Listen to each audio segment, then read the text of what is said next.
just last night, went, are you kidding me? In the interviews and.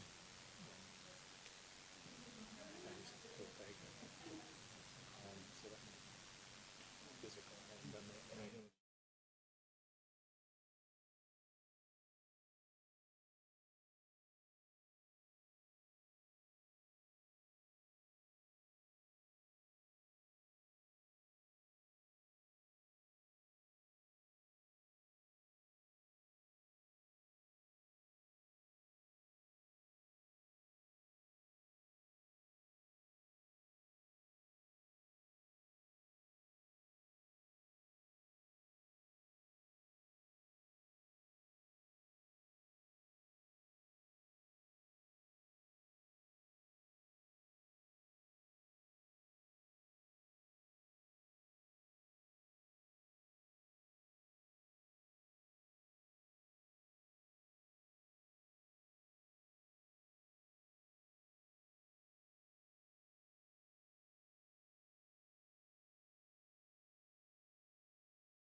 All right, thank you, and thank you for being here tonight. May I have a motion to approve the minutes from the meeting held December 22nd So moved. and January 4th? So moved. Second. Do we have any discussion?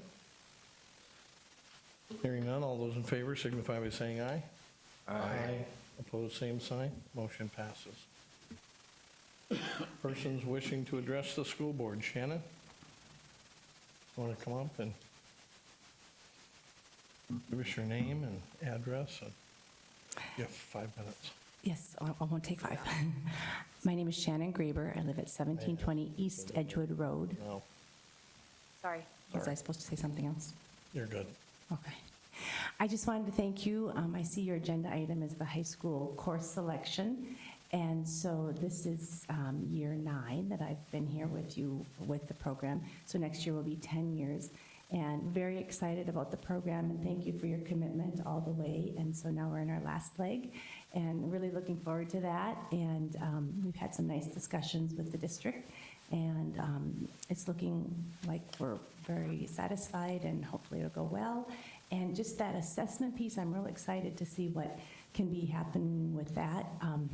I'd love for us to think about how do our going into 9th grade student, immersion students look compared to maybe other 9th grade immersion students, because we really can't compare our 9th graders with anybody else in the district. No one else has done that immersion language study.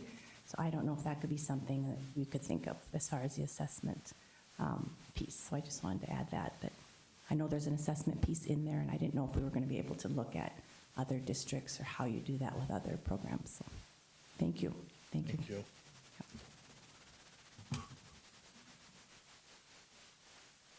May I have an approval of the agenda, please? So moved. Second? Second. Any discussion? Hearing none. All those in favor, please signify by saying aye. Aye. Opposed, same sign. Good news report. Good evening. As you are all very well aware, a growing number of Sioux Falls students are living in poverty these days, but this fact is not lost on those students' peers. Feeding South Dakota is an agency and organization that fills the gaps for many of our families, providing them food when the cupboards are bare. Carrie DeGraff is from Feeding South Dakota, and she's joining us this evening to talk about the impact that student food drives make on Feeding South Dakota's mission. So I'll invite Carrie forward.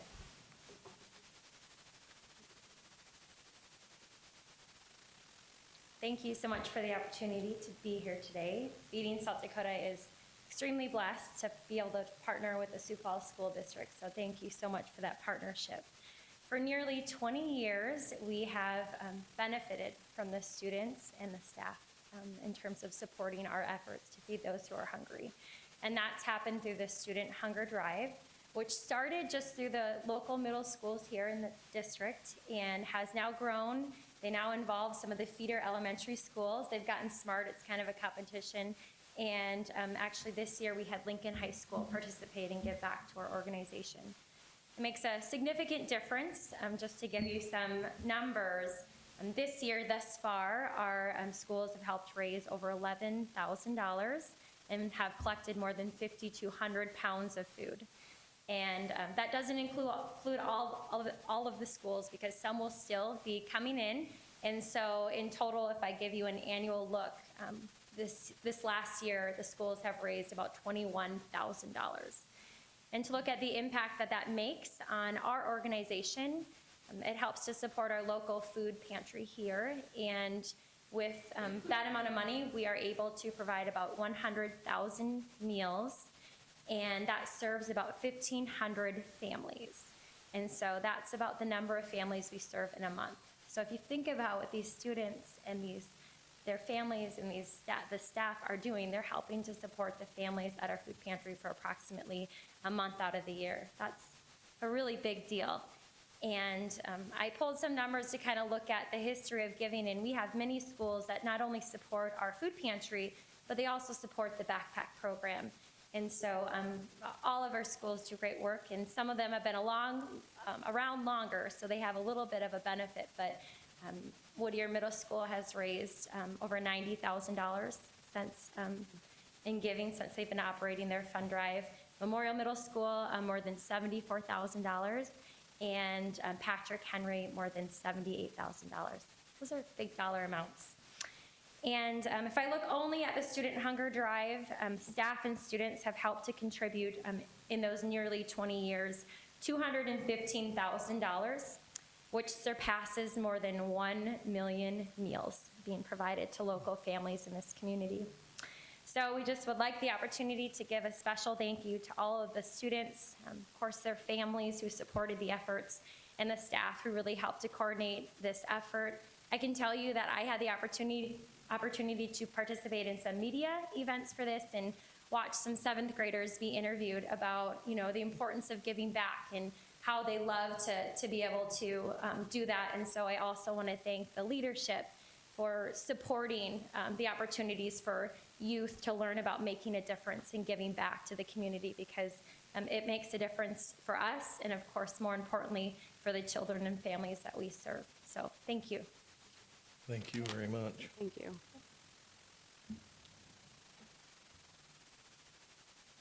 Any conflicts of interest that need to be, any conflicts of interest that need to be disclosed? No. All right, may I have an approval of the consent agenda? So moved. Second. Any discussion? Hearing none, all those in favor signify by saying aye. Aye. Opposed, same sign. Motion to approve supplemental consent agenda A. So moved. Second. Any discussion? Hearing none, all those in favor, please signify by saying aye. Aye. That's, motion passes with one abstention from Board Member Ryder. I have a motion to approve supplement consent agenda B. So moved. Second. Any discussion? Hearing none, all those in favor signify by saying aye. Aye. Aye. Opposed, same sign. That passes with one abstention from Board Member Parker. Moving to the reports of the superintendent. All right, thank you. Well, our first report tonight will be one that was referenced already by Mrs. Graber, and that is the high school Spanish immersion report as we look at transitioning the Spanish immersion program from the elementary through the middle school and now next year into the high school. That's taken a great deal of planning, and there's still a great deal of planning yet to come. And with that information, I'll turn it over to our Director of Curriculum and Instruction, Ann Smith. Thank you. Before I start, I want to make a couple of quick corrections in the first paragraph of the explanation on this report. The first kindergarten class started in the fall of 2008, and then there are currently 16 eighth grade students enrolled in the Spanish immersion program at Edison. And the goal of our Spanish immersion program is to develop students who are able to fluently speak, read, and write in Spanish and English, but also students who understand the diversity of Spanish-speaking cultures and respect and appreciate the differences among people. In the fall of 2017, our Spanish immersion program will be continued into the 9th grade. As we looked at what courses those students will take, our high school Spanish immersion program will consist of one course each year of their high school career. And as we thought about those courses, we thought about we need to be sure that we have a bilingual teacher who meets state certification requirements for the course that needs to be taught. We need to be sure that there will be quality resources available in Spanish that align with the content standards of the course to be taught. We have to balance graduation requirements with student interests and opportunities to enroll in elective courses. We know that that continues to be a challenge at our high schools for a lot of our kids to be able to, they can do everything that they're interested in doing, which often is not possible. We also want to, as much as possible, provide an incentive to students to continue with the Spanish immersion program through 12th grade. We don't want all of those options that they have when they get to high school to distract them from their goal of completing the Spanish immersion program all the way through 12th grade. In light of those considerations, the courses that we have chosen to comprise the high school Spanish immersion program will be the first year, their 9th grade year, Spanish immersion language, literature, and culture. This course meets the world language credit. It would be open to 9th grade Spanish immersion students or native Spanish speakers with teacher approval. Then the 10th grade year, students would take Spanish immersion world geography. This meets the graduation requirement of a half credit in social studies. Then they would take another social studies credit the second semester of their 10th grade year, Spanish immersion global issues. Then the 11th grade year would be an AP course, Spanish immersion AP Spanish language and culture. This course would only be open to Spanish immersion students. So we do teach AP Spanish right now. This AP course would be different in that it would just be the Spanish immersion students because we know that their verbal skills are different than the kids in a typical Spanish immersion AP, a typical AP Spanish class. And then their senior year, 12th grade year, would be a capstone course, Spanish immersion people and cultures capstone. It would be open to 12th grade Spanish immersion students or native Spanish speakers with teacher approval. And we are working with area universities to get dual credit to be awarded for this particular course. Because it would be a full year course, it has the potential then of students earning 6 college credits by the time they've completed it, because a college course is typically 3 courses per semester. So by the time students have completed all 4 years of the high school Spanish immersion program, they would have earned 2 of the 16 required or selective credits. and then they would have 2 credits of elective courses, leaving them with at least 4 credits for other elective courses of interest. That is if they just graduate with 22 credits, which is the minimum requirements. Most of our high school students graduate with 24 credits, which means that probably these Spanish immersion students would have 6 credits for other elective courses. In addition to that, they would have AP credit for their junior class, and once dual credit is secured, they could have earned 2 semesters of college credit. The Spanish immersion courses will be offered at Lincoln High School. There is a teacher there who's bilingual in Spanish and meets the state requirements for teaching high school Spanish and social studies. This teacher is currently working to develop the curriculum for the 9th grade Spanish language, literature, and culture class, and as we work through our social studies curriculum review, which is currently beginning this year, next year it will be a full-blown working on developing the courses. That teacher will be available and will work right alongside of the other social studies teachers to develop that world geography and global issues course alongside them, so we're sure that it meets the same content standards, just delivered in Spanish. As we looked at what courses to select, we met with teachers, principals, curriculum coordinators, and parents to review the proposed courses. Met with the Spanish immersion parents to share the plan on December 1st. And this week we'll begin focus group meetings with the families of 8th grade parents.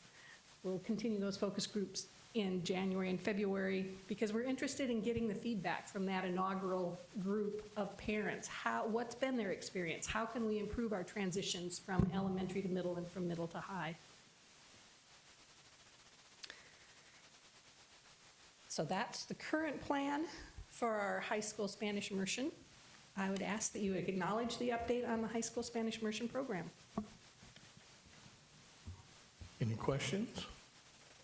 I have a couple questions. We had talked earlier as part of the parent group and the presentation about speech, and I don't see speech listed anywhere, and I know that's a tentative, but I'm just wondering if there's any additional information on that. We decided that looking at the reality of being able to get a teacher who was bilingual and could meet the state certification requirements to teach speech, it just was not going to happen.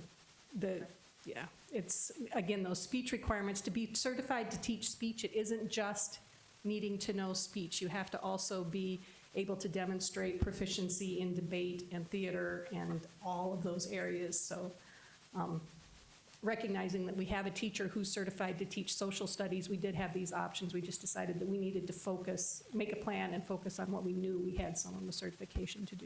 Okay. And then I know there was talk at one point too about a site visit. Are there any plans for going up and visiting, like in the cities, their high school, just to see if there's anything that we can learn from them as we start this next transition? And yes, we did investigate that. We were had a date planned, everything was all arranged. Tracy Veek called and visited with the principals there, got more information about the program, and actually found out that our program is more fully developed than theirs is.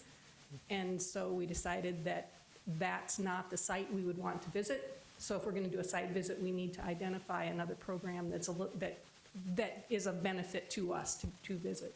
Okay. Any other questions? Hearing none, may I please have a motion to acknowledge the update on the high school Spanish immersion program? So moved. Second. Any further discussion? It's exciting to see it progress, further past middle school, and sounds like we've got some good options available for the kids. Thank you. And Shannon, thank you for your comments earlier. All right, all those in favor signify by saying aye. Aye. Aye. Opposed, same sign. Motion carries. Our next report will come from Deanne Conrad regarding community relations outreach.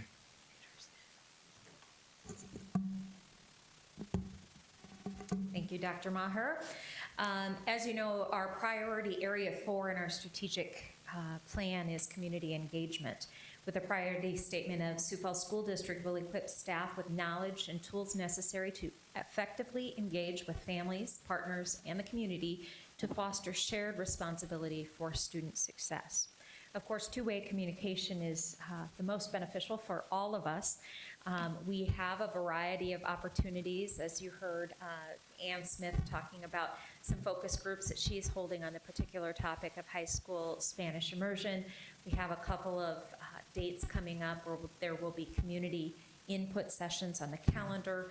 There are also 6 scheduled focus groups for this spring for Dr. Maher and to discuss with our community some of the other issues that they think are prevalent. So of course, we always want to encourage that two-way communication, and we appreciate Shannon coming to this forum here and providing feedback and information that's always available to any interested citizen.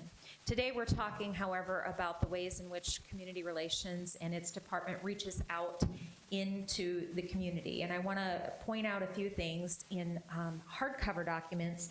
This is the welcome packet that we provide realtors in our community and also our large employers, Sanford, Avera.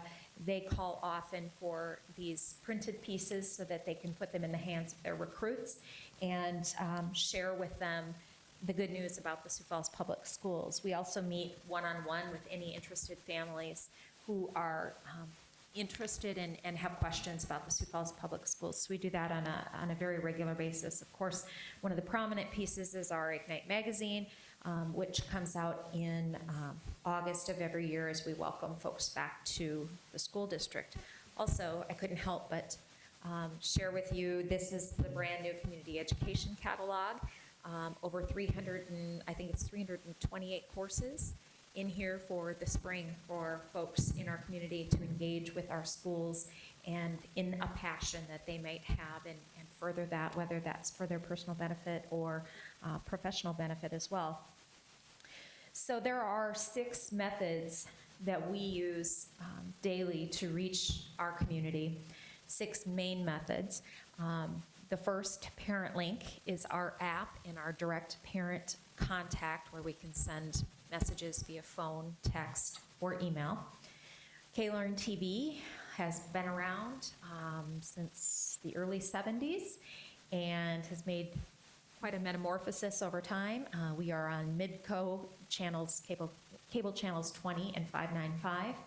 Of course, our district website, sf.k12.sd.us. The local media partners with us to share information about the public schools. We've created several public service announcement campaigns, and also, who can forget about social media? Currently, we're using Flickr, the blog, the Cube, YouTube, Facebook, Twitter, Instagram, and Snapchat. So, here are some specifics regarding each of these methods of communication. During the year of 2016, district schools send out over 5,000 messages using Parent Link. So that is a tool that we are using on a daily basis and sometimes multiple messages. We appreciate the hard work. These are our leaders in terms of messages sent out by schools. Washington High School, Edison, and Harvey Dunn are doing fantastic jobs spreading news through the Parent Link system. Our app, we started this in July of 2013. We've had 10,580 downloads since that time. And this past year, we had 1,464 during the calendar year. So we are grateful that that tool exists. And many times when we post things on the website, it is set up as such where it shows up on the app as well. Of course, K-Learn TV. We strive to provide original programming each year and do so with concerts, performances, varsity sports, classroom projects, interviews. We do some national programming that we are able to get through our connections with national organizations. We provide calendar and other important information. Also, we highlight the good work of our staff and students. So we are grateful for that medium, and Mid-Continent Communications allows us to exist as an education access channel. So who's watching? For a long time we had no idea, but thankfully technology is affording us that information today. We In the month of November, just 1 month, we had 4,718 unique households watching K-Learn TV for an average of 28 minutes per view. So think of 5,000, a community of 5,000, and they're watching 28 minutes per view. We believe that probably had something to do with some sporting events that we had on during that time. Some exciting things happening in our high schools, and so we're grateful to see that. Last year we had 5,500 who were watching during that same period, but they were only watching for 22 minutes. So we believe we're building an audience here, and they're staying with us, recognizing that there is good news that they can catch on the Sioux Falls School District channel. And of course, in the world of TiVo and other sorts of recording devices, these numbers that are here only represent the live views going on, not anything that's recorded over time. We're going to choose to believe there's a bunch of recording going on also. On our website, this again is for the month of November. Unique visitors over 51,000. Last year we had 37,000 views during the same period. Number of visits, again, you can see a substantial growth over last year. Most popular pages, of course, the homepage, that's where you show up at. And then, of course, the lunch menus. That always is the top performer on a website, as it is the top performer on the app as well. And then district calendar information, employment information, and then high school. And the average duration of a visit is 244 seconds. Last year it was just a few seconds longer. Local media, we do track our involvement with local media and how often we're able to respond to their requests.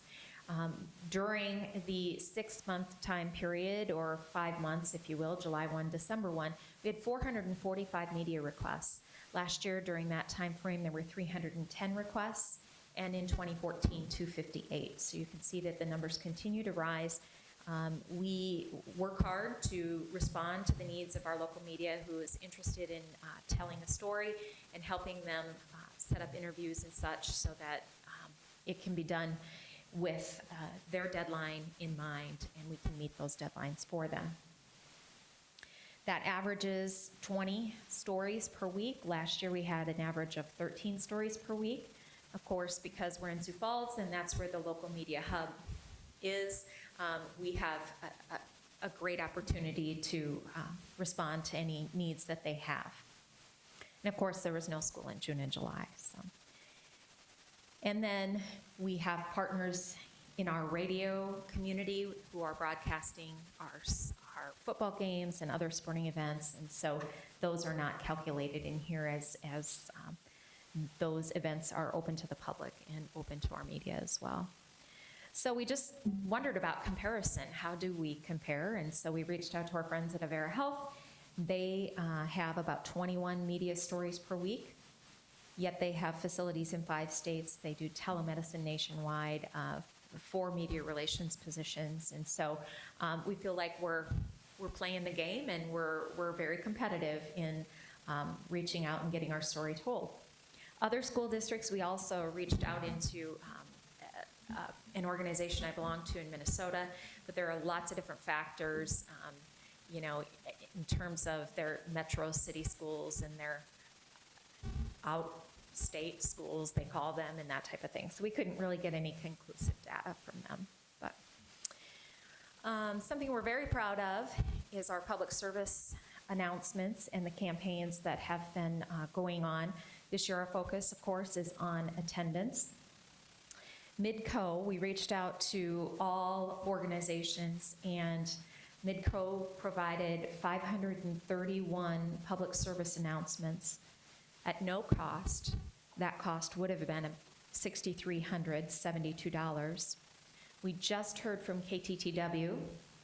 They committed and aired 539 showings. We did not get a monetary value from them. However, their commitment does not end. Starting today through March 26th, they will continue to air our attendance PSAs. KSFY, Kello, KDLT, and local radio stations also assisted with news stories and airing public service announcements where they could. Just recently, we were notified by Kelloland TV that we were a recipient of their Tradition of Caring Award campaign. They create their own public service announcements on a topic that a local nonprofit organization applies to have them tell. And it is $17,000 worth of advertising for their public service announcements through the Tradition of Caring. So we are meeting next week with them to develop that public service announcement, and they will be airing that during the spring of the year. So we are very grateful for that. In fact, they asked us to apply, knowing that it is a topic in our strategic plan and one of great importance not only to the schools but to the broader business community as well, because attendance now indicates attendance later in life in the workforce. So we thank them for partnering with us on that. And we continue our campaign that we did last year about the safety on school buses. Social media is just a big beast, but we do our part in sharing the story of the Sioux Falls School District there. There have been 33 albums created in the last year on Flickr. Each of those albums has hundreds of photos from schools and events, and this, we have found, has really been a great opportunity for other organizations, the South Dakota Department of Education, Chamber of Commerce, who want a video or a photo of things happening in a school. We can just send them right to the Flickr page and give them permission to use one of our photos from there. So the most popular album, Susan B. Anthony. Of course, we opened that, or I'm sorry, is it Susan? It is Susan B. Anthony. Sorry, I was thinking Sonia Sotomayor, but it's Susan B. Anthony. So something we had shot there and featured there, 740 views on that one. And then many of our schools have capitalized on the wonderful photography of Ben Schumacher and have asked to use those photos for prints and canvases to decorate their buildings as well. Our blog is integrated into the website. It's a great place for us to feature student essays and other items that aren't necessarily news, but still need a place of their own. In 2016, during the month of November, we had nearly 6,300 views. That's almost double what we had from our old site. And views during the whole year through December 12th were 55,000 views of our blog. So pretty good numbers there. Dr. Maher had a little flag in his hat when he noticed that the superintendent's budget message was one of the top blogs. We'll just let him revel in that. People trying to sleep at night, I think. Yeah, perhaps. But again, you can see another one of the top blogs was on attendance tips for parents. So we're trying to share that information in a variety of formats in places where people might be seeking their information. The Cube is the app that we use to broadcast our school events. Football, of course, is a real pull for that, and during one of our games with Rapid City, we had over 4,000 views. So it's a great opportunity to get our high school students more visibility in terms of their events, whether that be athletic or fine arts. YouTube, we posted 456 videos. Last year, there were 254. Our views are substantially higher by 100,000. You can see all the numbers there. We are also streaming our board meetings on YouTube now, live and archived, so that they're easier to access for anyone who's interested. And there is a Sioux Falls School District channel on YouTube. Facebook, 4,000 likes, 9,531 post reaches during the week that this presentation was created. This is, of course, an easy way for us to communicate back and forth with our public. There's a notation on Facebook, and it claims that we are very responsive. Most of the time, I'll see something come in on Facebook, and I'll get there and I'll realize, oh, Ben's already responded. So, and that's within minutes. So we do try to respond when people have a question or something that needs to be answered in a timely manner. We're doing that throughout the day. Twitter, 4,700 followers. We've done 3,797 tweets, and also have regular mentions with local media and other local entities as well. And so really the focus, because they're the Twitter users perhaps, is anything with high school students generally gets the highest retweets. So we continue to serve that population interested in Twitter as well. And Instagram and Snapchat, those are our new babies that we are embracing. And who knows what tomorrow will bring. There's probably something else on the horizon. And when there is, and if there is, we will do our best to be responsive and to be in the areas where our community stakeholders are. So with that, we believe we have a very diversified approach to reaching out to our community. We continue to invite that two-way communication and feedback and input as well. But we ask you to acknowledge our communication efforts with this presentation this evening.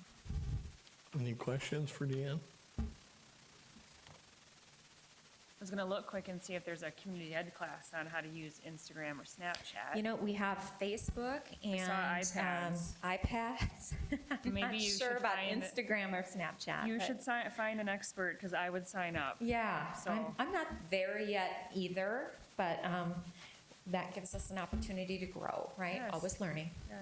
Dr. Marhurt's pretty good at Snapchat, from my Yes. understanding. Probably have one or two, right? I do. Right. Yeah, right now.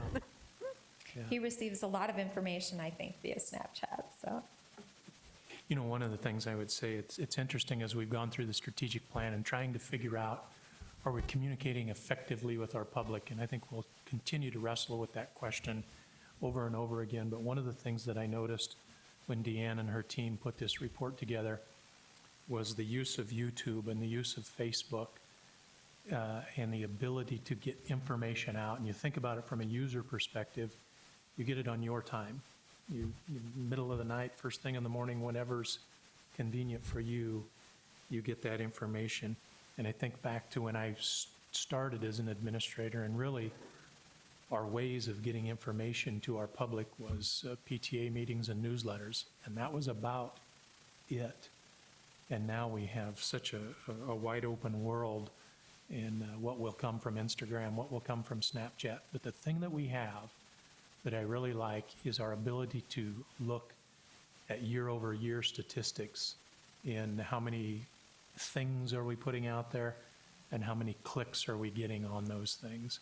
And I think maybe that tells our story of how we're communicating. And I really appreciate the information. It was an eye-opener for me, particularly the last couple of pages where we talked about YouTube, we talked about Facebook, and then we talked about Snapchat and Instagram as well.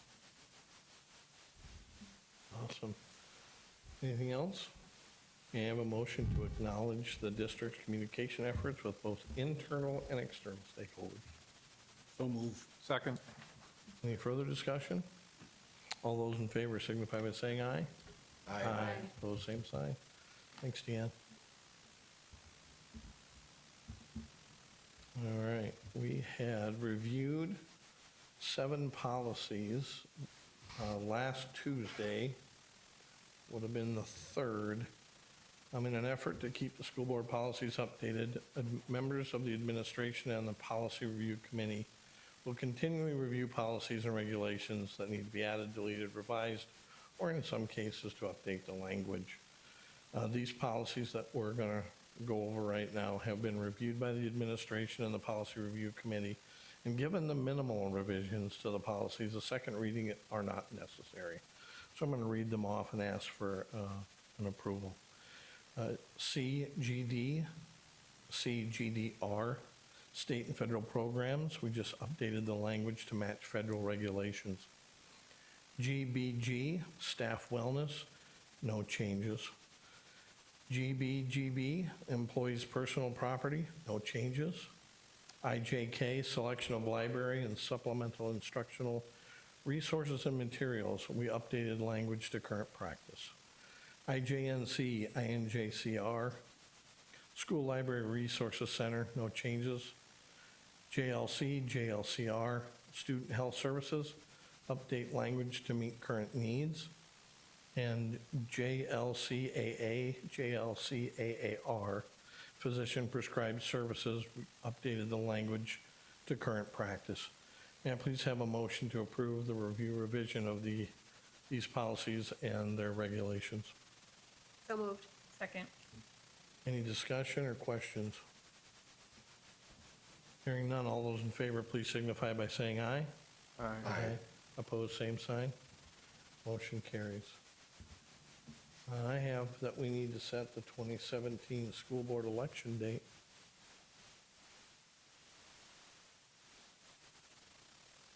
Just a brief background on that.